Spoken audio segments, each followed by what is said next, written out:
Hey book friends, welcome back to the channel. Welcome to another reading vlog where I'm going to be tackling my 2025 new release books. Now I have recently done this video and I really liked it and I really enjoyed reading through some of my 2025 books that I have picked up. So we're going to do it again. This is the second installment of this kind of video. I'm not sure if I'm running a series or anything, nothing that organized. I want to prioritize the books that I am picking up as new releases and actually read them, and I'm actually doing pretty good. So let's just hop into some details and I will share with you the books that are options for this vlog.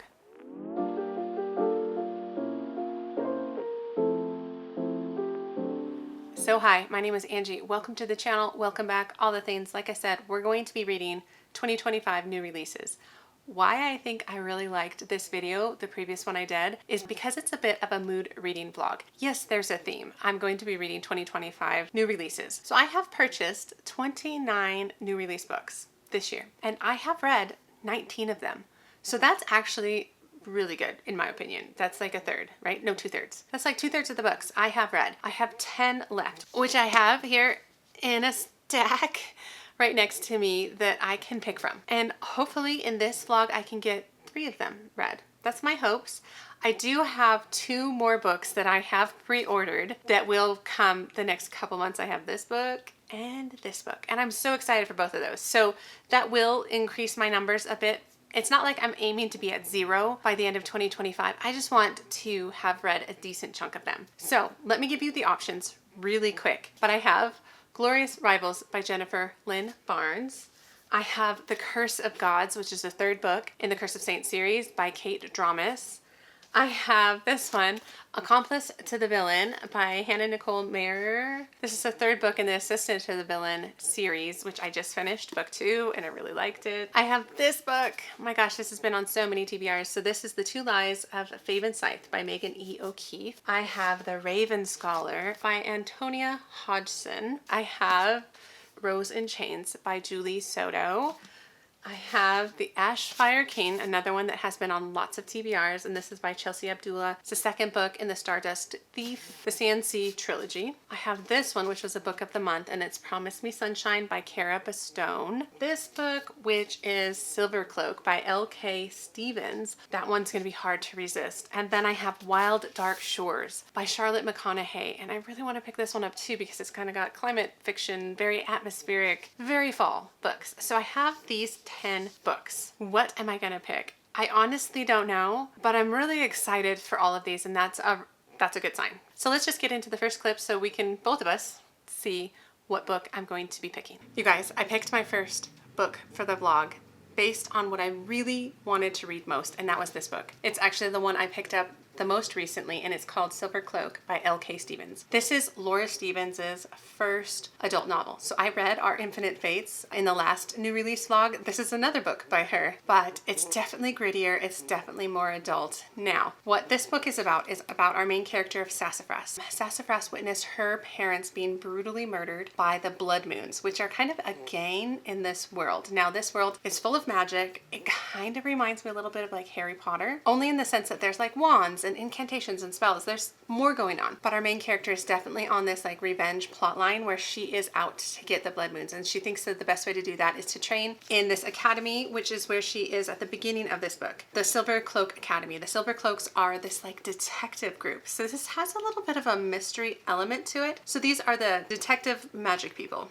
I almost said witches, but it's whatever. Mages, I guess, is the word that they use in here. And one of the unique things about this book and magic system is it's not just wands and incantations, it's how the people get their power. Their like power reserves almost are filled up with pleasure and pain. And so it adds this really interesting like twist to how they're able to operate. And so I'm liking that so far. I'm only like 100 pages in, but the storyline is definitely chugging along because we started at this school, and that's really not what this book is about. It's more about her revenge and going undercover with the Blood Moons and some things that are going to happen. So that's basically in the summary. So I didn't give away too much, but I'm liking it so far. I'm liking how intricate it feels. I'm liking the magic system. I'm enjoying our main character. I feel like she has some uniqueness and some interest to her. I feel like she's kind of scrappy, and I'm interested to see where she goes because she's about to enter into like a more dangerous situation, and I'm there for it. I'm a little bit fearful for her, so that's saying that I'm getting attached to the characters. So far, so good. I'm really happy I picked this one. Like, I have so many good books to pick, but I decided we're just gonna tackle this one first. So I have a reading update for you guys. It's been a crazy day. I've gotten a ton of reading done, but I've also been like running all over the place because we are having the neighborhood kids over to our backyard for like this outdoor movie night before it gets too cold. And so it'll be fun, it'll be great. But before I finish all that, I needed to update you before I get too far in this book because I can't remember exactly where I was last time, but I'm on page 280 of Silver Cloak. After thinking about it, I would say the thing I am loving the most about this book is the stakes. They feel very high, especially in any kind of situation where someone's like sneaking in, right? She's infiltrating this gang, these blood moons, to try to gain intel to like bring them down. And since they were the group that murdered her parents 20 years prior, she's all for it, right? That's kind of the stage we're in. Now she's closely working with the kingpin's son. So this definitely has a bit of like mafia vibes, is the best way I can think about it, because they run this like casino and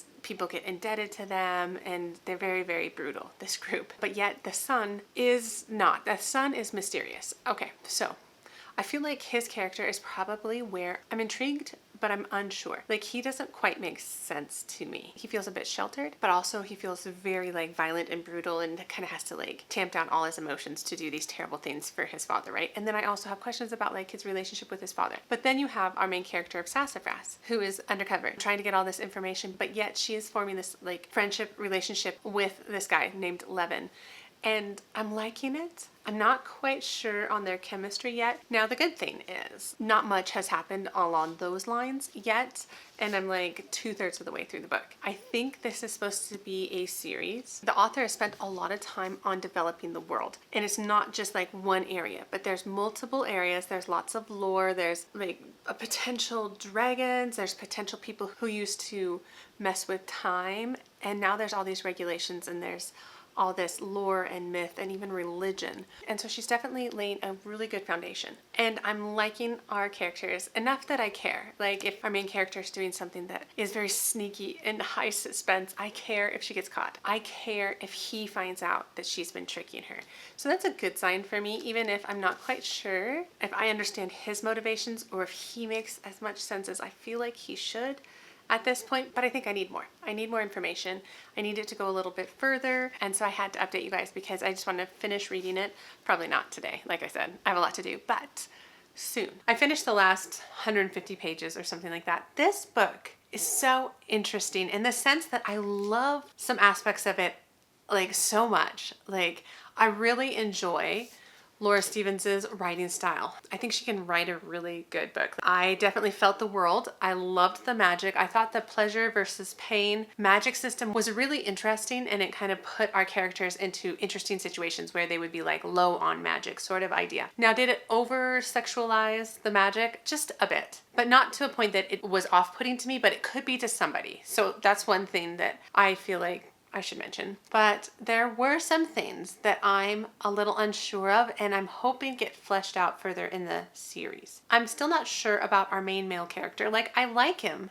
Like, I felt like he was really sweet, and you also got a little bit of his history and you understood some things, and then where the book ended, it was really, really good and really twisty, and I like that about her writing style. The romance, I'm not sure about, because I feel like these two characters are so entrenched into their belief system on both sides. Blood Moon, criminal gang, and then her being part of the Silver Cloaks and trying to revenge her parents. They're so strong in their beliefs that it surprises me when two characters can kind of ignore that and start a romance. And then it makes it hard for me to truly believe the romance. Like, I want to. Part of me fell for it, and part of me really enjoyed them being together, but another part of me was like, oh, really, would this actually happen? I'm still not quite sure what I'm gonna rate this book. I'm feeling about a 4-star, if I'm just honest, kind of gut instinct, because I just finished it like 2 hours ago. And I will continue. Although if I were to say which I liked better,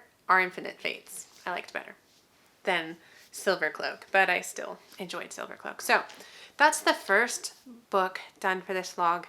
I don't know what I want to do next. All right, I'm back with some updates. But first, before I update you on the book I chose next, I wanted to go back to Silver Cloak for just a bit because I realized in my last clip, which was a couple days ago, I focused a little bit more on the critiques I have for this book, but upon reflection and just thinking about it, I'm like, I really enjoyed it. Really like the world, I really like the magic, and I really did like the relationship. It's growing on me. I feel like there's potential. Really, that's what I want to end this with, is its potential. I think I was saying 4 stars, but I ended up at like more of a 4.25. It was a good book. I liked it. So I just wanted to say that before I hopped into the book I chose next. I just really wanted to read this. I feel like second books in series aren't the best for vlogs. It's not even the second book in the series now that I think about it. It's like the 5th book in the overarching universe. But I just really wanted to read it, and I'm leaning into mood reading. I feel like these vlogs work really well because it helps me read my new books, but it also helps me read just what I'm in the mood for. And this was what I was in the mood for after this, because this was kind of big and dark and heavy, and I'm reading some other things that are also big and dark and heavy, and this is not. This is fantastic. So this is Glorious Rivals by Jennifer Lynn Barnes. It's the second book in the Grandest Games series, the spin-off series after the Inheritance games.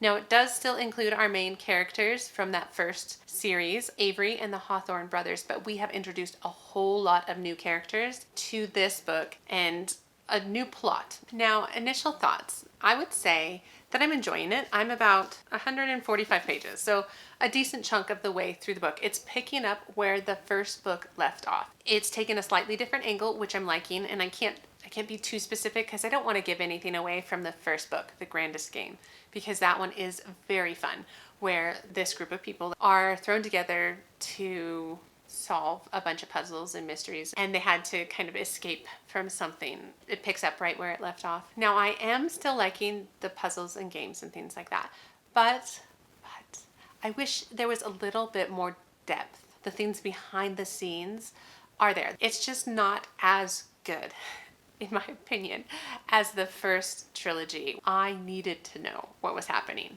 to Avery and why. And I don't have as much of a drive here because it's a bigger cast of characters, if you will, and I don't care about them as much as I cared for the Hawthorne brothers and what was going on in that first series. Don't get me wrong, I'm liking it just because I really just enjoy this world. And the romances, multiple romances, I'm just not as like, oh, I really want them to get together, kind of like I was with Avery. It's good. I'm glad I'm reading it. Honestly, I'll probably finish it and come back. It's a very fast read, and like I said, since it's kind of so deep into a series, there's not much I can share. You guys, so I was completely slowing down on this book. Like, I was just getting a little fatigued, a little tired of all like the games and puzzles and the different groups. And I just really wasn't wanting to pick it up, which is so weird for me because this is like one of my favorite series. This is one of my favorite worlds. But then I'd say like halfway-ish, it picked up, it changed. Some major plot points started happening, and finally I was like hooked back into the story.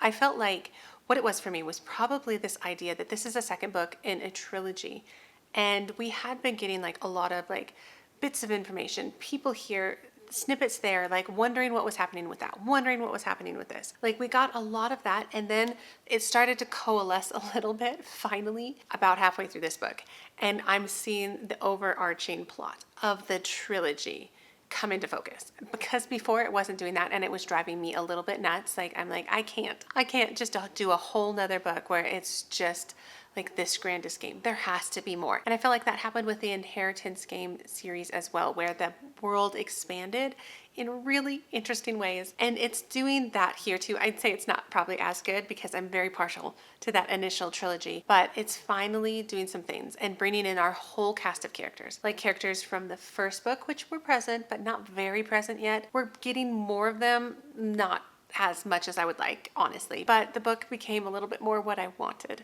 And so I finished it, and I'm happy I finished it, and I'm really excited for the next book to come out. I'm really excited to see how this storyline concludes. I think that book comes out like next summer of 2026. And so as for ratings, I'm kind of going back and forth between like a 4-star and a 3.75 star. You know, that would be one of my lower ratings for this series. And it's not that I didn't like this book.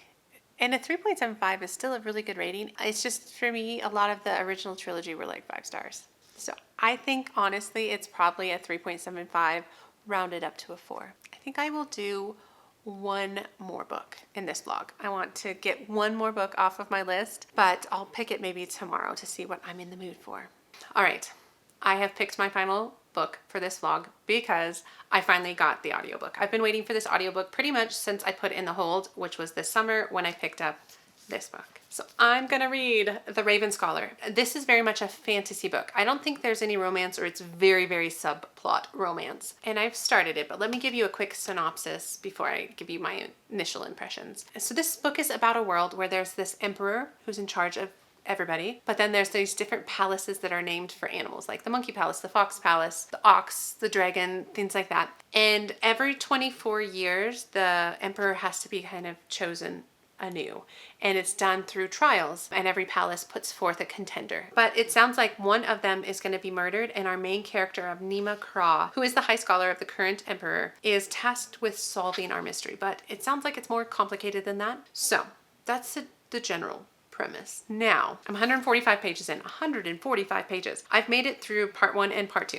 I'm liking it, and I'm not liking it. It's very slow. I thought more would have happened in 145 pages. Let me just tell you this, the synopsis hasn't quite happened yet. Especially when you have kind of a murder aspect to your fantasy book. I kind of want the murder to happen earlier, but I'm not DNFing for a couple of reasons. One, the writing is really good and really intriguing. Two, I like our main character of Nima. I feel like she is quirky in a scholarly, bookish sort of way. And the things she says are pretty funny. It took me a while to catch the humor because I did see that as one of the high points of this book, is that it's humorous and laugh out loud at times. And at first I was like, I don't think so, because it actually is quite high stakes. Like, this world is very cutthroat, and you actually do get a story at the very beginning that sets the stage that was a little confusing because it wasn't told from the point of view of Nima, but it makes sense. It matters for the rest of the story. So I get why it's done. It just threw me at first. There's also a writing choice, a stylistic choice that is interesting, that has to do with the animals. Like, this is the Raven Scholar. So she's a part of the House of Raven. I can't quite remember what they're called, but she represents the Raven sector. And there are these like legends that are almost religious to a point where people believe that these initial animals or beings or gods are going to come back, and it will be the end of their civilization. We're getting a bit of like the story told through these ravens, or the magical godlike raven. Those parts are funny. It took me a bit to realize that the point of view is a raven. I feel like so many people are raving about this, and I'm just utterly curious. It could end up being that it really doesn't land for me, but I have to read more. I can't DNF quite yet. But I did want to say that this book is reminding me of this book, Voyage of the Damned by Francis White. And this also was split up into different providences that were like the monkey, the tiger, it is the same thing. He was the fish providence, but there was an emperor and there was a murder. I recommend this book to a lot of people. It has a very interesting main character that you might bounce off of, but after I got about 100 pages into it, I found him to be funny. I need to get further, and some things need to happen for me to let you know if I like the book or not. But I'm really glad I picked this one. So anyway, that's where I'm at. All right, I have made it significantly farther in this book, The Raven Scholar. I kind of complained about the fact that it was a little slow, and I was contemplating DNFing, and I'm really, really, really glad I did not. I stand behind everything I said in the last clip, but I'm glad I pushed through because I'm understanding a bit of why people find this to be such a unique book in the fantasy world. The writing style is really interesting. The perspectives of the animals, which I believe I was saying that, where the raven is its own point of view, and it's a peculiar point of view. Like, it has like multiple ravens within the same raven voice and all of these things that are just a little bit strange. They're meddling. These animals are meddling. That's the best way to put it. The synopsis says one of the contestants is murdered and Nima's tasked with figuring it out. Now, we figured some of that out, and it's very interesting, but it's opened up the world significantly. So that's really fun. So plot-wise, magic-wise, world building is all really interesting, and I'm here for it. Now I'm here for it. Like, I'm committed. Now, as for our characters, like, Nima is growing on me, and some of what is happening now explains some of the stuff in the beginning, but I feel like Nima has that classic like bookworm shy character whose friends have only been books, and she's had some significant friends in her life, and those have kind of fallen apart. Like, she has a friendship or past relationship with one of the other contestants of Kane, and so Kane is very much involved. He was very much involved on like page 5. This is nowhere close to like romantasy. This is like 5 tiers down. We have a little bit of a subplot of romance, but really, even if it wasn't romantic, I feel like it's important for our main character as she's growing to have these people who are stretching her, people like Kane, people like some of the other contestants who are pushing her to see things from other people's points of view, because she's just very black and white in her thinking. And the trials are really good. Like, they're also really twisty, but also really violent. Anyway, I didn't even tell you where I was. I'm on page 387. So I'm like 2/3 of the way through. So I just wanted to give a quick update since this is such a large book before I finish it. It's like 630 pages. I'll probably finish it quickly from here on. I'm enjoying it. It's caught me off guard. Anyway, I'll stop saying the same things and finish the book. I finished it. I finished this book. It is such a long book, but I loved it. I loved it. Even though I realized, like, just a couple clips ago, I was complaining about a slow start. The twist that's near the end, it's not at the end, near the end was so good. I mean, there were a lot of like reveals and different things going on throughout this book that were really fun and really entertaining. But the twist, oh my gosh, I did not see that coming. It was so interesting and so good, and I feel just as caught off guard as like all of the characters. So this book started off with just that like idea of like murder mystery and some trials and some things like that, but it was that, but it quickly veered off into something that I wasn't expecting, and into a book that really hooked me, and where I was just like blown away by so many aspects of this book. Like, the last 100 pages or so were so good. Like, where our cast of characters were left off, what I'm anticipating for them next. I wouldn't say that this book ends in like a cliffhanger by any means. It's not that, but it almost makes me want to pick up the next book even more because of how well plotted the book was. Like, where we were given information, even that first little bit at the beginning where I was telling you, like, it started from a different person's point of view. It could kind of throw a person off. I get it. I understand why the book was written the way it was. And it's crazy to me that I was thinking of like putting the book down at like 150 pages. I'm so glad I pushed through. I'm so glad it hooked me enough with a few curious things that I was able to persevere, because it was just so entertaining.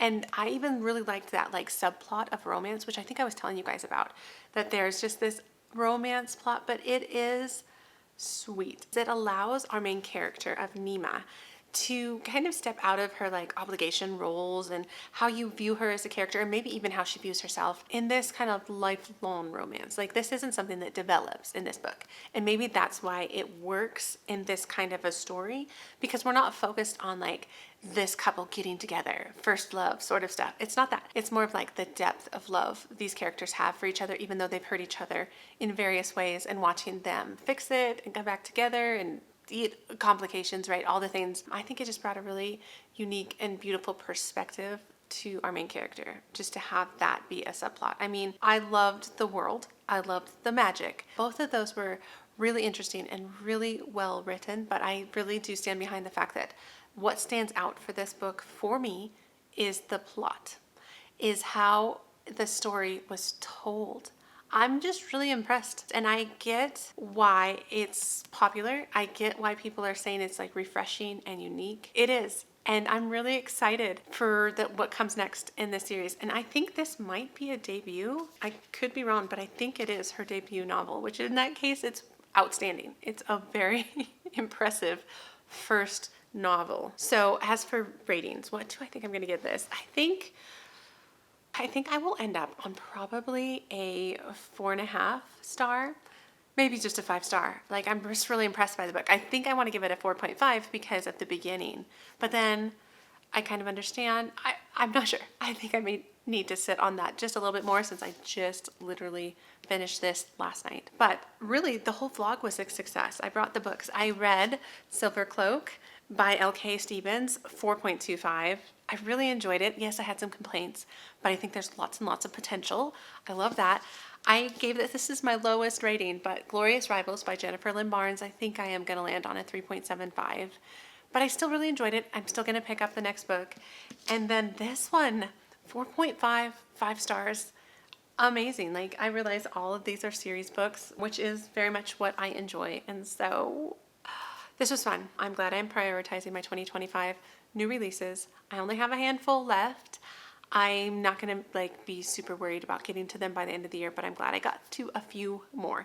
But otherwise, you guys, let me know what you think of some of these books. Have you picked them up yet? I know they're new releases, so a lot of times people haven't gotten to them yet, but I want to hear your thoughts. And I hope this was helpful in case you were thinking of picking them up, because overall, it was a good experience and I'm really, really glad I read them. That is all that I have. And if you can't think of anything you necessarily want to say, let's do a raven or a bird of some sort down below in honor of the Raven Scholar, because I enjoyed it so much. And otherwise, you guys, give the video a like, subscribe to the channel if you want to, and I will see you in the next video. All right, take care.